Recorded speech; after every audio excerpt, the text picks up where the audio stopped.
Hello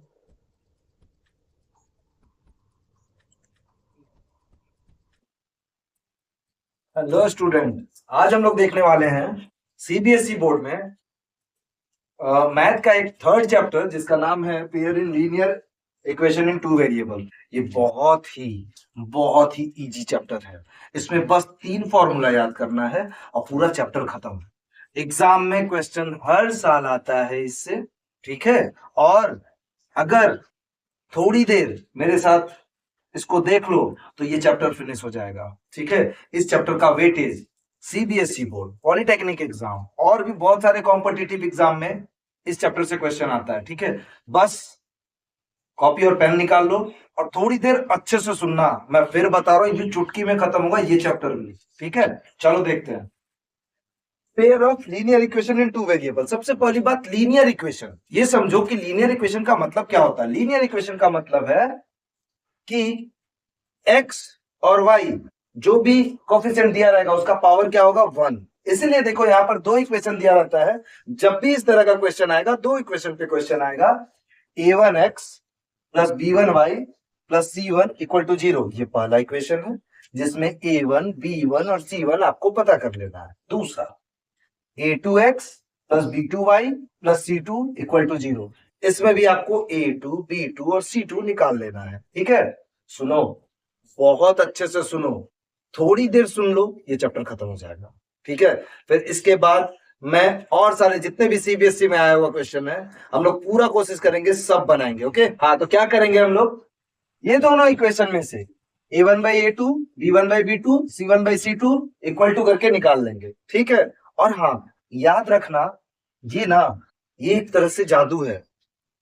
a1/a2 b1/b2 c1/c2 कोई भी question देगा इसके तीनों केस में, सिर्फ और सिर्फ आपको इतना ही करना है, a1/a2 b1/b2 c1/c2 निकाल देना है।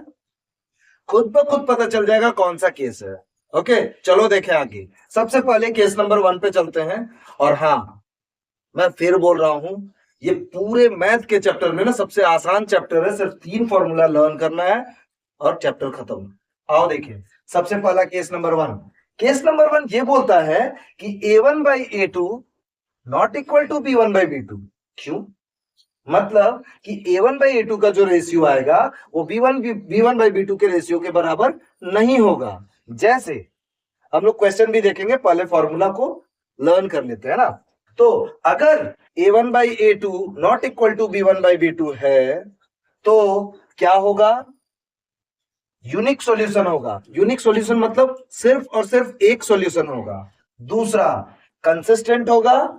और तीसरा, इंटरसेक्टिंग लाइंस होंगे। मतलब देखो, दोनों लाइन जाएंगे बट किसी एक पॉइंट पर, point of intersection, this is called क्या, इंटरसेक्टिंग लाइंस, ओके। अब देखते हैं इसके केस नंबर 2 को, ठीक है।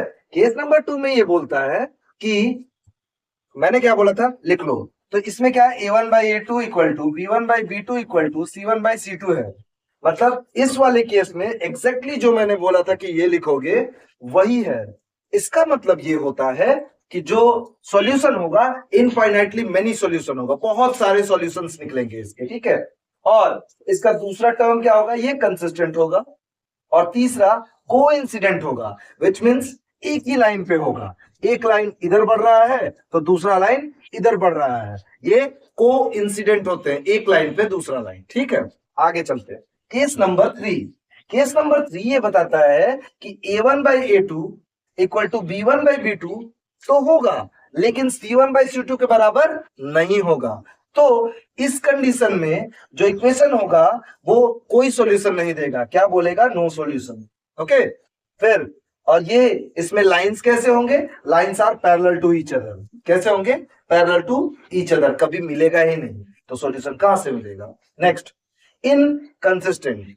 कैसा होगा, इनकंसिस्टेंट। सुनो, एग्जाम में कई बार 1 नंबर का ऑब्जेक्टिव क्वेश्चन ऐसे ही पूछा जाता है कि a1/a2 b1/b2 अगर इक्वल टू c1/c2 है तो इक्वेशन कैसा होगा। अब 4 ऑप्शन में इनफाइनाइटली मेनी सॉल्यूशन हो सकता है, कंसिस्टेंट हो सकता है और कोइंसिडेंट हो सकता है। और सुनो, पॉलिटेक्निक एग्जाम, सीबीएसई बोर्ड और भी बहुत सारे competitive exam, even RRB JEE, ऐसे ऐसे बड़े बड़े एग्जाम्स में इससे क्वेश्चन आए हुए हैं। ठीक है, आओ एक बार फिर से फास्ट रिवाइज करते हैं। अगर a1/a2 b1/b2 के रेशियो के बराबर ना हुआ तो हम लोग के पास जो सॉल्यूशन होगा वो यूनिक होगा, मतलब एक सॉल्यूशन होगा, दूसरा कंसिस्टेंट होगा और तीसरा इंटरसेक्टिंग लाइंस होंगी, दोनों लाइन एक दूसरे को एक पॉइंट पे काटेगी। ओके, नेक्स्ट केस 2, अगर तीनों बराबर है, a1/a2 का रेशियो, b1/b2 का रेशियो और c1/c2 का रेशियो बराबर है, तो इनफाइनाइटली मेनी सॉल्यूशन होगा, कंसिस्टेंट होगा और कोइंसिडेंट होगा। क्लियर? और अगर केस 3 में जाते हैं, a1/a2 equal to b1/b2 not equal to c1/c2 रहा, विच मीन्स a1/a2 b1/b2 बराबर है बट c1/c2 बराबर नहीं है, तो इसको अपन क्या बोलेंगे? पैरेलल लाइंस, इसके कोई सॉल्यूशन नहीं निकलेंगे और ये इनकंसिस्टेंट होगा। क्लियर? अब ये जो पहला केस और दूसरा केस है, इन दोनों में देखो कंसिस्टेंट है, एग्जाम में पूछा जाता है, कंसिस्टेंट है, तो हम लोग जानते हैं कंसिस्टेंट के लिए a1/a2 not equal to b1/b2 या a1/a2 equal to b1/b2 equal to c1/c2 होगा, तो ये दोनों कंसिस्टेंट होगा। सिर्फ ये third case a1/a2 equal to b1/b2 not equal to c1/c2 को ही इनकंसिस्टेंट बोलेंगे। मैं फिर बता रहा हूं, इन सभी से बहुत सारे ऑब्जेक्टिव बने हुए हैं, ठीक है? और जब सब्जेक्टिव की बारी आएगी, जब हम लोग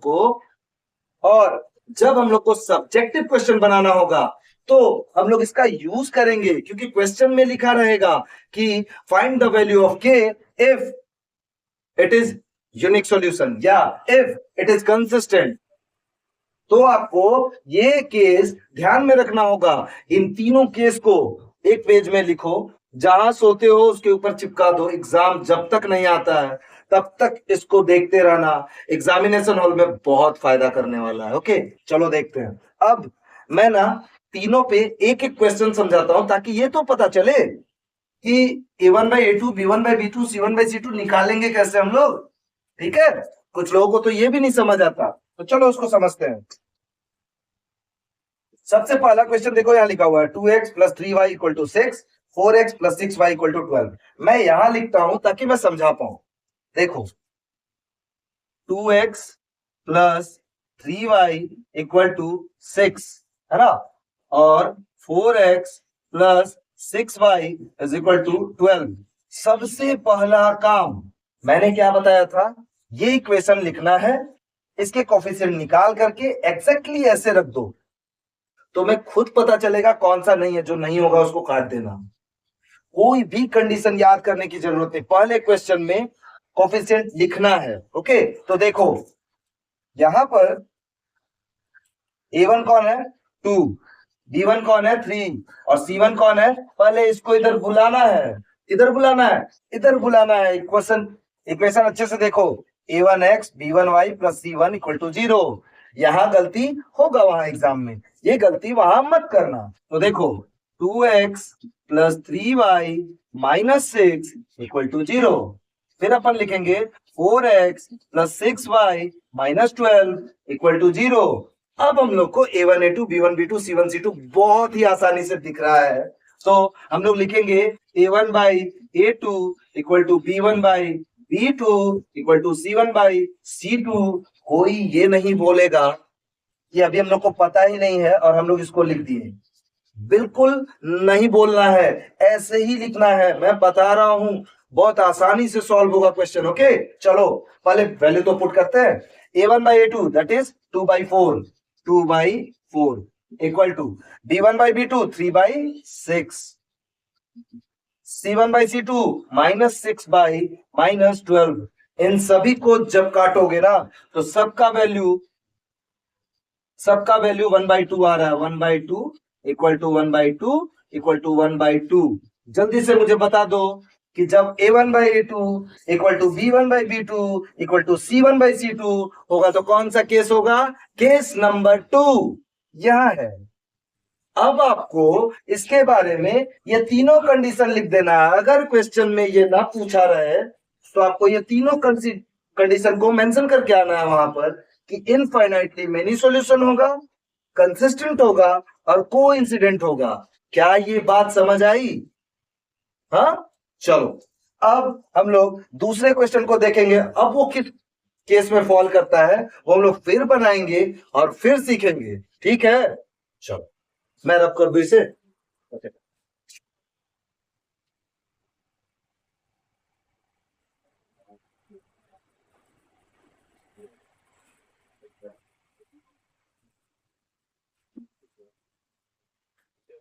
आइए हम लोग अगले क्वेश्चन की तरफ बढ़ते हैं। दूसरा क्वेश्चन बोलता है कि x plus 2y equal to 5 और 2x plus 4y is equal to 9। सबसे पहला काम, सबको इधर बुला के 0 के इक्वल करो। सबसे पहला काम कर दिया। x plus 2y minus 5 equal to 0, 2x plus 4y minus 9 equal to 0। अब इसके बाद मैंने क्या बताया था, हम लोग सिर्फ इस फॉर्मूला को यहां लिखेंगे, इससे कोफिशिएंट निकालेंगे, इसमें पुट कर देंगे, हमें खुद ब खुद पता चलेगा कि इसमें क्या आंसर आने वाला है। क्लियर है? चलो, तो हम लोग लिखेंगे formula a1 by a2 equal to b1 by b2 equal to c1 by c2। तो अब क्योंकि वैल्यू भी डालना पड़ेगा, लिख तो लिए हैं। अब देखो, कुछ लोग ये बोलेंगे सर x के पास कुछ नहीं, जब कुछ नहीं होता तो उसका कोफिशिएंट क्या होता है? 1। आओ देखें, इसका 1 और ये 2, तो a1 बाई a2 क्या है? 1/2। b1 बाई b2 क्या है? 2/4। और c1 बाई c2 क्या है? -5 बाई -9। तो देखो अच्छे से, ये 2 2 जा 4, यहां पर आ रहा है 1/2 equal to 1/2 equal to minus minus cancel 5/9। तो अगर अच्छे से हम लोग देखें तो a1 by a2 equal to b1 by b2 हो रहा है, but not equal to c1 by c2। तो हम लोग के पास वो कंडीशन आ गया कि a1 by a2 equal to b1 by b2 not equal to c1 by c2। ये केस नंबर 3 है। और आप आंसर में क्या लिख कर आओगे कि इसका कोई सॉल्यूशन नहीं होगा, there is no solution, parallel lines होंगे और इनकंसिस्टेंट होगा। क्लियर है? एक बार मैं फिर बोलता हूं कि जब भी क्वेश्चन दिया रहेगा वो इक्वल टू के बाद कोई ना कोई वैल्यू देकर रखेगा ताकि आप उसको उठाएं। लेकिन आपका काम क्या है? सबसे पहले उसको सेट करना है अपने linear equation in two variable के इस वाले फॉर्म में, a1x plus b1y plus c1 equal to 0, a2x plus b2y plus c2 equal to 0। Clear है? देन जब आप उसको फिक्स कर लो तो a1 b1 c1 और a2 b2 c2 इन सभी को निकाल करके ये वाला फॉर्मूला तुरंत वहां नीचे डालना है और उसमें कोफिशिएंट रख करके आपको क्लियरली विजिबल होगा कि वो केस नंबर 1 है, केस नंबर 2 है या केस नंबर 3 है। अभी तक हम लोगों ने देखा केस नंबर 2 और केस नंबर 3।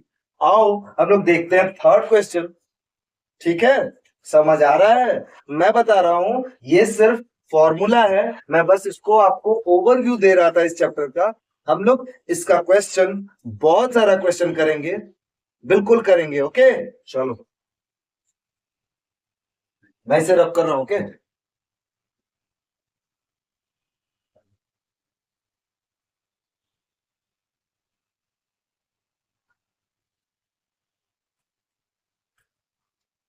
क्वेश्चन नंबर 3 ये बोलता है कि 3x minus Y equal to 7 और 6x minus 2y equal to 4।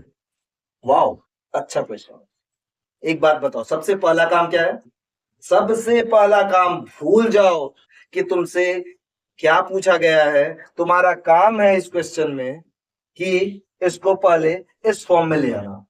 तो चलो करते हैं।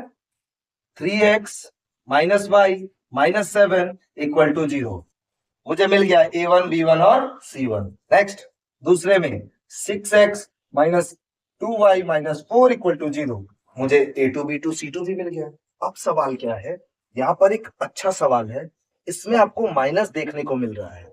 कुछ लोग क्या करेंगे, ये माइनस छोड़ देंगे और इसका सिर्फ 2 ले लेंगे। मैं फिर बता रहा हूं, ये गलती मत करना। इस तरह के क्वेश्चन में माइनस लगा है तो हम लोग को -2 लेकर ही जाना पड़ेगा। और गौर से देखना इस क्वेश्चन को कैसे बनाया जाता है। देखो, फॉर्मूला लिखेंगे a1 by a2 equal to b1 by b2 equal to c1 by c2। Clear है? हाँ। अब a1 बाई a2 है 3/6 लिखा, equal to b1 by b2, y के पास कुछ नहीं दिख रहा, मैंने क्या बताया था 1 लगाने का, -1 बाई -2। मैंने माइनस लिया है क्योंकि प्लस है फॉर्मूला में, हमारे पास माइनस आ रहा है तो प्लस माइनस माइनस। नेक्स्ट -7/-4, -7/-4। अच्छे से देखो, गौर से देखो, ठीक है। 3 2 जा 6, -1 और 1 कैंसल, -7 और -4 कैंसल। फिर से ये चला गया 1/2 equal to 1/2 not equal to क्या 7/4, विच मीन्स ये फिर से गया A1/A2 equal to B1/B2 not equal to C1/C2। अब मुझे ये बता दो कि ये फिर से फॉल कहां कर रहा है। ठीक से हम लोग इसको कैलकुलेट तो किए हैं, हाँ किए हैं। तो ये कहां फॉल कर रहा है, देखो अच्छे से, ये फॉल कर रहा है केस नंबर 3 में फिर से। तो आपकी जिम्मेदारी क्या बनती है, फटाक से ये फॉर्मूला समझ में आ जाना चाहिए कि ये एक ऐसा फॉर्मूला है जिसका कोई सॉल्यूशन नहीं निकलेगा, which means no solution. Next parallel lines होंगे और इनकंसिस्टेंट कहा जाएगा, ठीक है। बहुत अच्छे से एक बार फिर से इसको खत्म करने से पहले मैं एक बार फिर बोलना चाहूंगा कि इसको एक बार बहुत अच्छे से थोरोली कॉपी में लिखो। 2-3 बार प्रैक्टिस करने के बाद ये ना आपको जादू लगने लगेगा। ये चैप्टर इतना अच्छा है, मैं बता नहीं सकता हूं। आपको आसानी से ये चैप्टर फिनिश होने में बहुत मदद करेगा ये, ठीक है। इसमें एक क्वेश्चन आता है ग्राफिकल रिप्रेजेंटेशन, ग्राफ के द्वारा समझाएं, वो इस साल भी आया है 3 मार्क्स के लिए, ठीक है।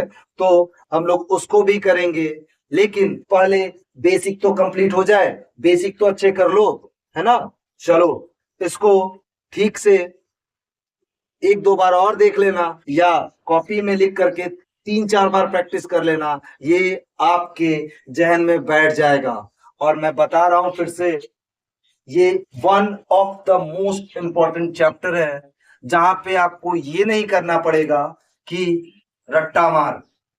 ये बहुत आसान है, 3 फॉर्मूला हम लोग याद करेंगे, पूरा चैप्टर खत्म। समझ आ रहा है। और दूसरी बात, क्लास 10 के जितने भी बच्चे हैं जो सीबीएसई में है, जो आईसीएसई में है, किसी भी बोर्ड में है, मैं उनको एक बात बता दूं, ये जो समर वेकेशन चल रहा है आपका, ये आपके लिए गोल्डन पीरियड है। इसको ना बर्बाद मत करना, इसमें मैक्सिमम चैप्टर कंप्लीट कर लेना, क्योंकि आप जितना ज्यादा चैप्टर अभी कंप्लीट कर लोगे आप उतना आगे रहोगे। टॉपर्स यही करते हैं, क्लियर। बाकी आपकी मर्जी, बट मेरा मानना है कि इस गर्मी छुट्टी का पूरा फायदा उठाना है। अब ये केसेस खत्म हो गए, हम लोग इसके बाद इससे रिलेटेड सीबीएसई में आए हुए, पॉलिटेक्निक एग्जाम में आए हुए या बाकी सारे एग्जाम्स में आए हुए, मैं कोशिश करूंगा बाकी सारे एग्जाम्स का देखने का, लेकिन सीबीएसई का तो मैं सारा क्वेश्चन आपको दिखाऊंगा यहाँ कैसे बनता है वो। उसमें 2 क्वेश्चन बहुत इंपॉर्टेंट है, find the value of k if the equation is has no solution, unique solution, infinitely many solution, ऐसे बोलकर आता है। तो जब आपको फॉर्मूला याद रहेगा तो ये इजिली क्या हो जाएगा, डिकोड हो जाएगा। समझ आ रहा है। चलो अब मैं इसके बाद नेक्स्ट टॉपिक में आपसे मिलता हूं, ओके। तब तक के लिए टेक केयर, थैंक यू।